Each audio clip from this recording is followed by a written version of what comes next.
Hey guys, today we're going to talk about making comparisons, and when we talk about making comparisons we're referring to, of course, comparatives and superlatives. First on the list we have comparative adjectives, and we form comparative adjectives by adding er to one-syllable adjectives. For example, if you take words like soft, cheap and short, when you turn them into the comparative form they become softer, cheaper and shorter. Can't forget that there are some spelling rules to make these changes.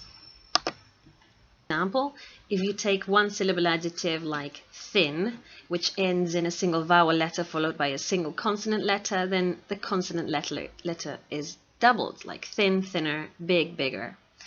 If an adjective ends in e, we have to remove the e before we add er, wider, rude, ruder, brave, braver.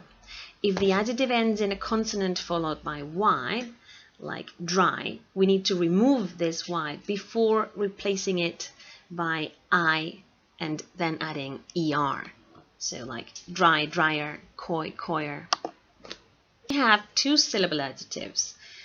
Those two-syllable adjectives ending in ed, ing, ful or less always form the comparative with more or less, like worried, more worried, boring, more boring.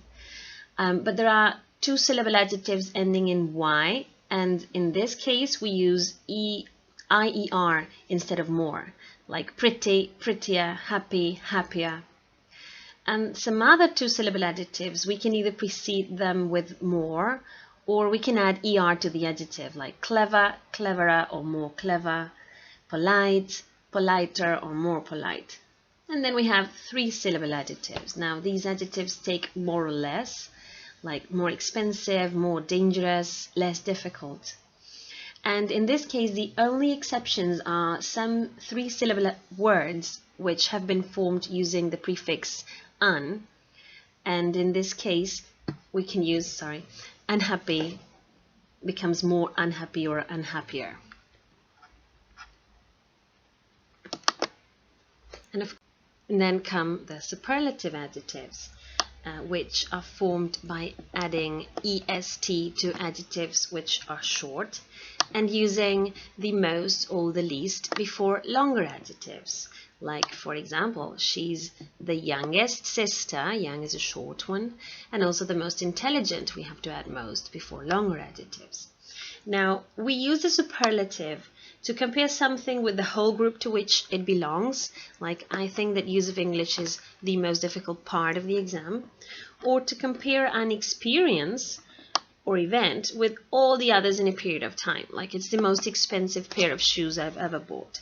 And in this case, we're always going to use present perfect in the second half.